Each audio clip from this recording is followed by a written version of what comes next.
سلام، امیدوارم که حالتون خوب باشه. توی این ویدیو میخوایم این کلاه خوشگل رو با همدیگه ببافیم که خیلی ساده و آسون و در عین حال شیک هست که من برای بافتش از کانوای کارتوپو استفاده کردم که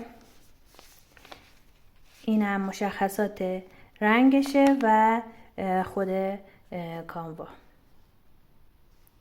و همطور که میبینید اینم ضخامتش هست و قلاب شماره 8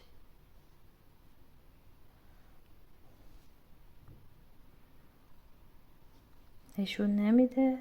قلاب شماره 8 و نکته خاصی نداره، فقط اینکه این کلاه اگه با یک کانوای ضخیم بافته بشه، ببینید این قسمت ها درشتر هست، یه جلوه دیگه داره، ولی اگه با نخ ظریف بافته بشه باز اینا ریزتر هست و این تعداد این قسمت هاش بیشتر میشه و جلوه دیگه داره، زیبایی دیگه داره. نکته خاصی نداره، بریم که با هم دیگه ببافیمش. خب برای شروع میکنیم به زنجیره زدن و به اندازه‌ای که میخواین قد کلاهتون باشه زنجیره میزنید. من تقریبا 30 سانت میخواستم باشه که به اندازه که به نسبت ضخامت این نخ و قلاب 35 تا زنجیره زدم. بعد کارم رو برمیگردونم، میخوام بافت رو توی این حلقه های پشتی انجام بدم. از زنجیره دوم شروع به بافت میکنیم و توی این حلقه های پشتی پایه کوتاه میبافیم به این ترتیب. روی هر زنجیره به ترتیب پایه کوتاه میبافیم تا آخر این قسمت باید 10 تا زنجیره رو نگه داریم و بافت توشون انجام ندیم. و من این بافت پای کوتاه هم رو ادامه میدم تا 24 تا پایه.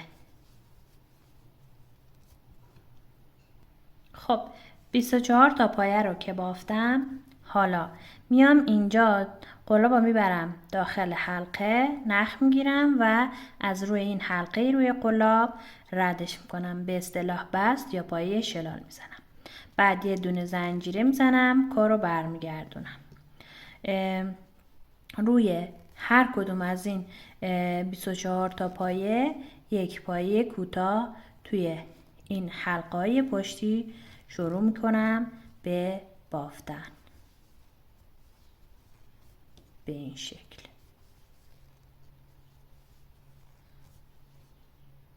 خب تا این آخر که پای کوتاه بافتم، این پایه آخره. توی حلقه پشتیش پای کوتاه میبافم، بعد یه دونه زنجیره میزنم، کارو برمیگردونم و دوباره به ترتیب روی هر کدوم از این پای کوتاه ها توی حلقهای پشتیشون پایه کوتاه میبافم تا برسم به این قسمت. خب ببینید من تا این قسمت 24 تا پای کوتاه بافتم. اینجا این همون پایه‌ایه که توی این زنجیره بست زدیم و من توی این حلقه پشتیش یه دونه پایه کوتاه میبافم. بعد میام توی زنجیره بعدش و داخل این حلقه پشتیش یه دونه پایه کوتاه میبافم. زنجیره بعدی داخل حلقه پشتیش یک پایه شلال میزنیم به این شکل. بعد زنجیره میزنیم، کارو برمیگردونیم و از همینجا شروع به بافت میکنیم و توی هر پایه یک پایه کوتاه میبافیم به این ترتیب تا برسیم به این آخر.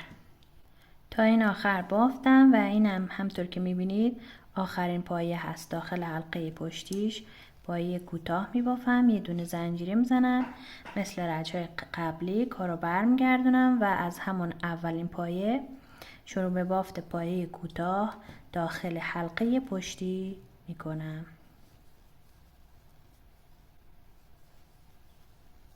تا برسم به این قسمت.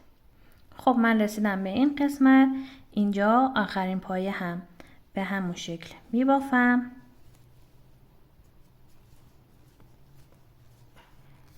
و ببینید دقت کنید که این قسمت من الان 27 تا پایه کوتاه دارم. حالا دوباره 2 تا زنجیره دیگه مثل این رج قبلی اضافه میکنیم. توی اولی پایه کوتاه میبافیم، توی بعدیش پایه شلال، بعد یه دونه زنجیره میزنیم، کارو برمیگردونیم و مثل قبل از اولین پایه داخل حلقه پشتی بافت پایه کوتاه رو شروع میکنیم.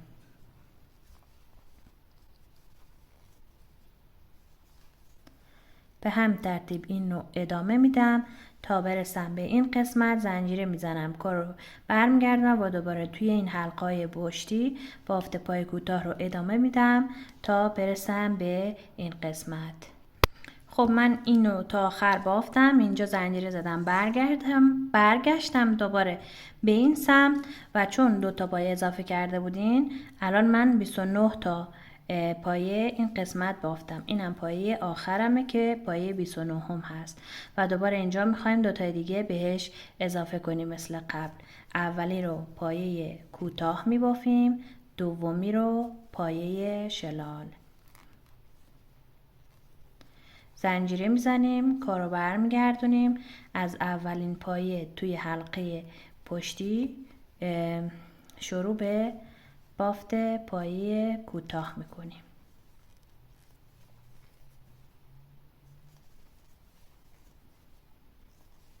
به هم ترتیب میایم تا این قسمت، اینجا زنجیره میزنیم، برمیگردیم دوباره به این سمت زنجیره ها.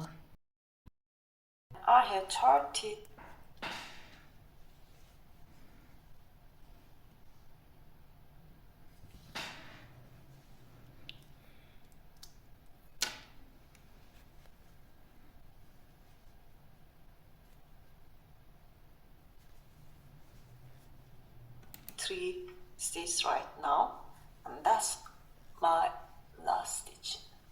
Now this time I will make a different thing.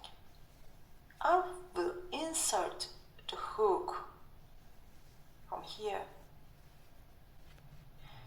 That's last single crochet's leg. Insert from here and insert from the chain.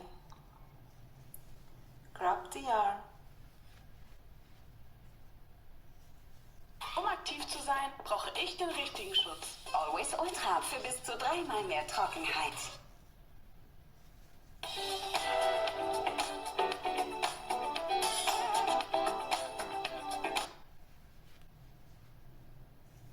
Pull through, pull through, pull through. Close it with a slip stitch. I will show you one more time. Insert here, insert into the stitch, pull through, pull through, pull. Insert here, insert into the stitch, pull through, pull through, pull through. And I have 34 stitches right now. Chain, turn, make 34 single crochets, then turn back, just leave the last 10. We will start again.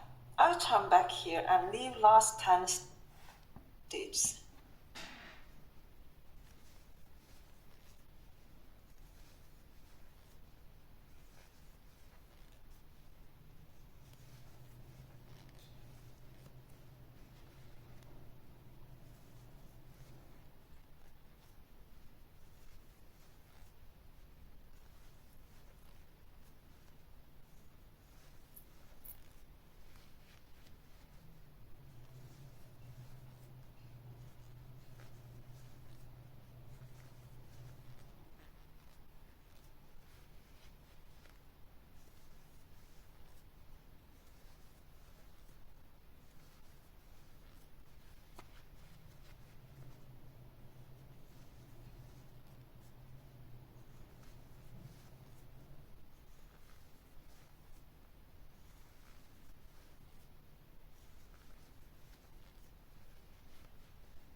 خب من این قسمت بافت رفته برگشتی رو انجام دادم و تا الان 33 تا پایه کوتاه بافتم و الان ببینید این زنجیره اینجا میخوایم بهش اضافه کنیم که طبق پایه زنجیرهایی که اول رنگ زدیم باید 34 تا پایه داشته باشیم.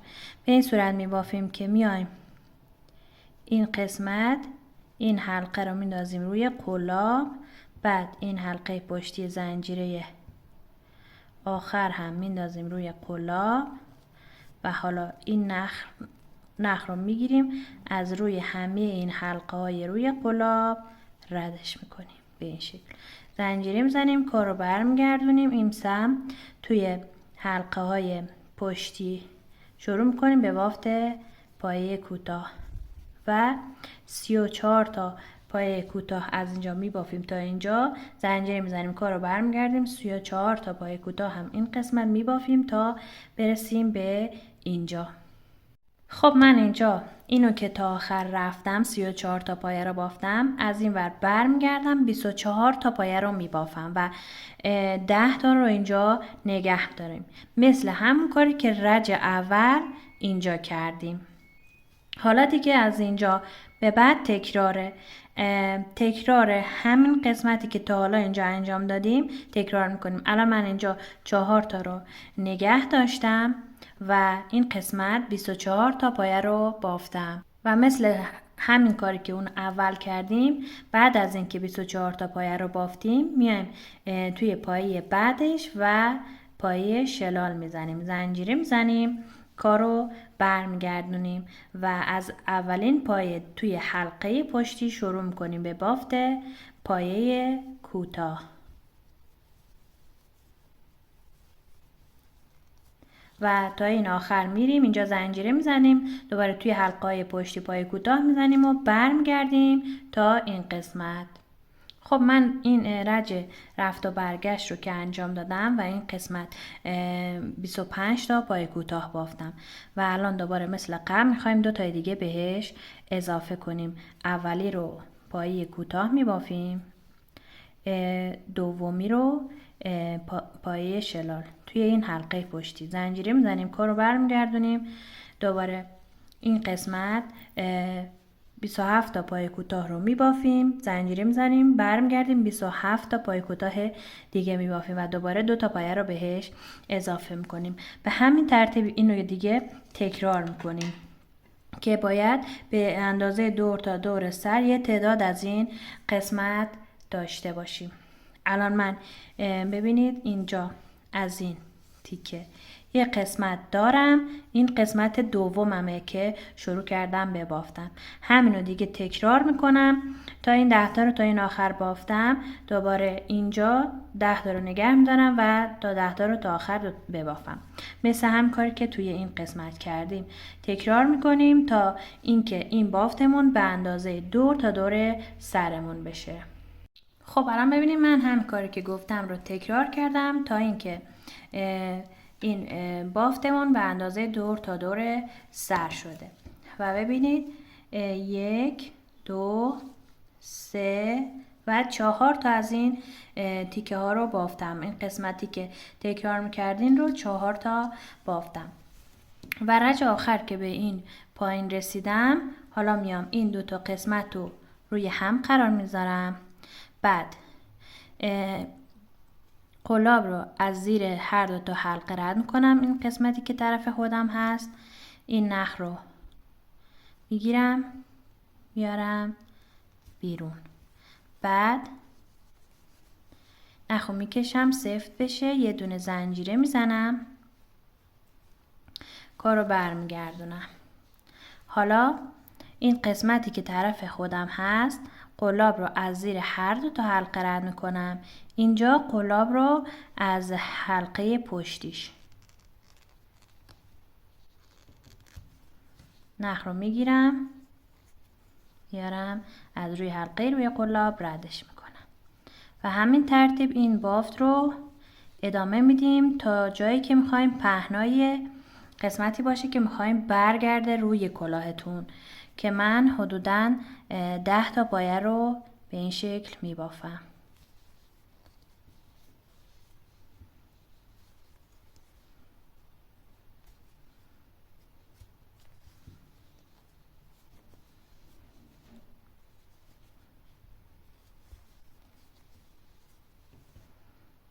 خب 10 تا بره رو که به این شکل بافتم این قسمت، بعد حالا اینجا میام یه دونه زنجیره میزنم و از همون پایه قلابو میبرم داخل و این دفعه از پایه بعدش این دفعه هم این قسمتی که به سمت خودم هست قلاب رو از زیر هر دو تا حلقه میبرم و هم این سمت قلاب رو از هر دو تا حلقه میبرم و پایه شلال میزنم.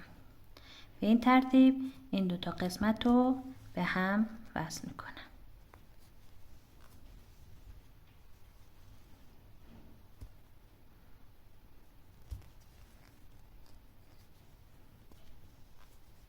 تا برسم به این بالای کلاه. خب ببینید اینجا این آخرین پایه من هست، هم این سمت هم طرف مقابل.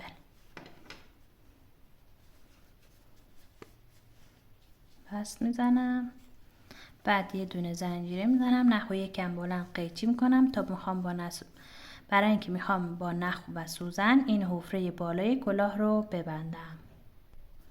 به این شکل سوزن رو نخ کردم و از ما بین پایه ها ردش میکنم و این نخ رو میکشم.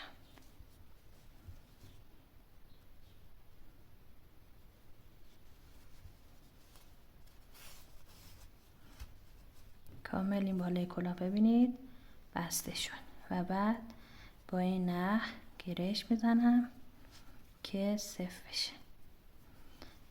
همینجا پشت کلاه ما هست، پس ما نخ و همین سمت محکم میکنیم و اضافه شو ما بین بافت پنهان میکنیم.